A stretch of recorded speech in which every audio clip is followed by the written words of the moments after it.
Hello friends, welcome back to my channel computer concept with Monika. तो हम लोग operating system के अंदर मेमोरी मैनेजमेंट की सीरीज को डिस्कस करते आए हैं। अभी तक हमने लास्ट लेक्चर में वर्चुअल मेमोरी के कंसेप्ट को समझा। तो वर्चुअल मेमोरी के कंसेप्ट से हमें ये पता चला कि अगर हमारे प्रोसेस का साइज वो मेन मेमोरी के साइज से बड़ा है, तब भी हम लोग प्रोसेस को मेन मेमोरी के अंदर स्टोर करवा सकते हैं। कैसे स्टोर करवा सकते हैं कि हम instead of loading the entire process in the main memory, we only load required pages। ठीक है, हम कंप्लीट प्रोसेस को मेमोरी के अंदर लोड नहीं करेंगे, ओनली रिक्वायर्ड पार्ट को ही हम लोग, रिक्वायर्ड पेजेस को ही हम लोग प्रोसेस को पेजेस के अंदर डिवाइड करके रिक्वायर्ड पेजेस को ही लोड करेंगे ओनली। तो अब सपोज करो आप लोग प्रोसेस के ऊपर काम कर रहे थे, तो जिस पेज के ऊपर आपने काम करना था वो पेज अभी मेमोरी के अंदर नहीं है, तो क्या हो रहा है, आपको वहां पे उसको सेकेंडरी मेमोरी में से लेकर आओगे पहले उस पेज को, तो वो स्वैपिंग स्वैप आउट के कंसेप्ट को यहाँ पे फॉलो किया जाएगा। तो इसी को ही हम लोग बोलते हैं डिमांड पेजिंग।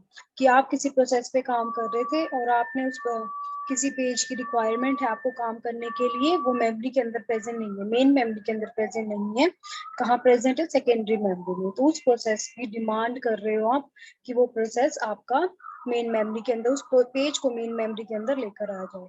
तो यही है डिमांड पेजिंग। तो डिमांड पेजिंग हम मेनली वर्चुअल मेमोरी मैनेजमेंट का एक पॉपुलर मेथड है। ठीक है, a page is copied into the main memory when its demanded is made और पेज फॉल्ट टक्कर। तो यही बोल रहा है कि अगर मेन मेमोरी रिक्वेस्ट करे तो या फिर पेज फॉल्ट टक्कर हो, दोनों बात सेम ही है, तो ठीक है, तभी हम लोग डिमांड पेजिंग के कंसेप्ट को यूज करेंगे। ठीक है, और हमारे पास वेरियस पेज रिप्लेसमेंट एल्गोरिथम है, आगे हम लोग डिस्कस करेंगे, तो उनके थ्रू हम लोग डिमांड पेजिंग के कंसेप्ट को फॉलो करेंगे। तो हाउ डिमांड पेजिंग वर्क्स, तो इस डिमांड पेजिंग के अंदर क्या क्या क्या रिक्वायरमेंट्स है, क्या क्या कंपोनेंट्स यूज होंगे, CPU, main memory, interrupt, secondary memory, logical address space, physical address space, page table, operating system. तो ये सारे कंपोनेंट्स यूज होंगे डिमांड पेजिंग में। तो ऐसे ही सिमिलर है, जैसे प्रोग्राम ए है, प्रोग्राम ए के कुछ पेजेस हैं, प्रोग्राम बी के कुछ पेजेस हैं। तो प्रोग्राम बी के ऊपर सपोज करो काम करना है, तो स्पेस नहीं है मेन मेमोरी में, स्पेस बनाना पड़ेगा। कैसे बनाऊं, प्रोग्राम ए के पेजेस को मैं स्वैप आउट कर दूं सेकेंडरी मेमोरी में, और सेकेंडरी मेमोरी से प्रोग्राम बी के पेजेस को मैं मेन मेमोरी में ले आऊं। तो इससे क्या हो जाएगा, मेरा काम चल जाएगा और मेरा प्रोसेस एग्जीक्यूट हो जाएगा। तो अब स्टेप्स देखते हैं कि स्टेप्स क्या है हैंडलिंग अ पेज फॉल्ट। अगर कभी भी पेज फॉल्ट अक्कर हो जाता है, पेज फॉल्ट अक्कर होने का मतलब क्या है कि आप लोग किसी प्रोसेस पे काम कर रहे थे, आपने सपोज करो उसको एक प्रोसेस को 10 पेजेस के ऊपर 10 पेजेस में डिवाइड कर दिया। तो आपने 5 पेजेस पे काम कर लिया, 6 to 10 पेजेस अभी मेन मेमोरी में नहीं थे। ठीक है, तो आप उनको पहले मेमोरी के अंदर लेकर आओगे, आपने काम करते हुए पेज फॉल्ट अक्कर हो गया। ठीक है, कि आपको वो पेज मेन मेमोरी के अंदर नहीं मिला, मेन मेमोरी के अंदर पेज नया मिलने से क्या हुआ, आप अपना काम नहीं कर पाए। तो इसके स्टेप्स देखते हैं कि अगर पेज फॉल्ट अक्कर हो जाए तो क्या होगा, हम लोग कैसे प्रोसीड करेंगे इससे। तो सबसे पहला क्या है, लोड करेंगे पेज टेबल को मेन मेमोरी के अंदर। कभी कोई भी प्रोसेस आएगा उसकी अपनी एक पेज टेबल होगी। ठीक है, उस पेज टेबल को हम लोग मेन मेमोरी के अंदर सबसे पहले लोड करेंगे। हमने इसको लोड कर दिया। अब देखो, हम किसी भी प्रोसेस के ऊपर काम कर रहे थे, हमने उस उस प्रोसेस की किसी पेज के ऊपर काम कर रहे हैं, तो पहले हम लोग पेज टेबल के अंदर देखेंगे क्या वो पेज प्रेजेंट है या नहीं है। पेज टेबल से कैसे पता चलेगा, पेज टेबल में हर एक पेज के कोरस्पोंडिंग एक बिट सेट होती है, दैट इज इन वैलिड और इनवैलिड बिट।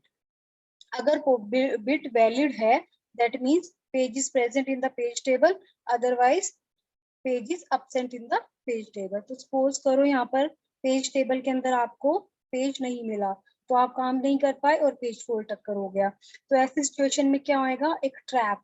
ठीक है, ऑपरेटिंग सिस्टम के पास एक ट्रैप जाएगा या इंटरप्ट जाएगा, इसको इंटरप्ट बोलो या ट्रैप बोलो, सेम बात है। तो एक इंटरप्ट जाएगा ऑपरेटिंग सिस्टम के पास। तो ऑपरेटिंग सिस्टम को पता चला कि उसको जिस पेज के ऊपर काम करना था वो पेज उसके पास नहीं है। तो ये रिक्वेस्ट ऑपरेटिंग सिस्टम की कौन हैंडल करता है, पेज फॉल्ट हैंडलर। तो पेज फॉल्ट हैंडलर होता है हमारे पास। तो पेज फॉल्ट हैंडलर का क्या काम है, ये देखना कि कौन सा पेज कब रिक्वायर्ड होगा, कौन से पेज की रिक्वेस्ट कर रहा है। तो वो सारे काम पेज फॉल्ट हैंडलर देखेगा। तो पेज फॉल्ट हैंडलर यहाँ पर ऑपरेटिंग सिस्टम का क्या करेगा, पेज को फिर बेकिंग स्टोर के अंदर जाएगा, उसको पेज टेबल के अंदर मेन मेमोरी के अंदर पेज नहीं मिला, तो फिर क्या हुआ, ट्रैप जनरेट हुआ, सेकंड पॉइंट यहाँ पे ट्रैप जनरेट हुआ, इंटरप्ट आया और ऑपरेटिंग सिस्टम के पास गया, फिर पेज फॉल्ट हैंडलर ने देखा कि वो उसको सर्च करेगा सेकेंडरी मेमोरी में, तो page is on baking store मतलब यहाँ पे सेकेंडरी मेमोरी को बोला हुआ है, तो यहाँ पर उसको मिल गया पेज, तो पेज को फिजिकल मेमोरी के अंदर लेकर आना है।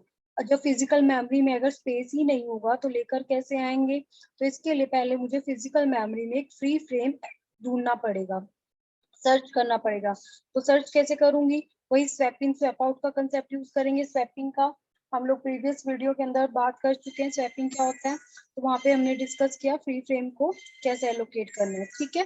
फिर उस पेज को हम लोग मेन मेमोरी के अंदर लेकर आएंगे, ब्रिंग इन मिसिंग पेज, तो फ्री फ्रेम में था उसको लोड कर दिया, अब पेज आ गया मेन मेमोरी में, तो पेज मेन मेमोरी में आया अभी भी, तो पेज टेबल में तो नहीं आया, तो पेज टेबल में हम उसकी बिट को क्या करेंगे, रीसेट करेंगे पेज टेबल को, तो हमारी पेज टेबल को हमने रीसेट किया, तो रीसेट करने का क्या मतलब है कि वो जो इनवैलिड बिट सेट थी जिसकी वजह से इंटरप्ट आया था उसको हमें वैलिड बिट सेट करना है, और यहाँ पर क्या करेंगे, फ्रेम का एड्रेस डाल देंगे, तो हमने फिर से फ्रेम का एड्रेस डाल दिया और फिर से रिस्टार्ट कर दी इंस्ट्रक्शन, फिर से हमने अपना काम करना स्टार्ट किया कर दिया, फिर से अब चेक करेंगे हम लोग जिस पेज पे काम करना है, अब वो पेज की वैलिड बिट मिल जाएगी यहाँ पर और फिर अपना काम हो जाएगा, तो ये सारे स्टेप्स हैं पेज फॉल्ट हैंडलिंग के।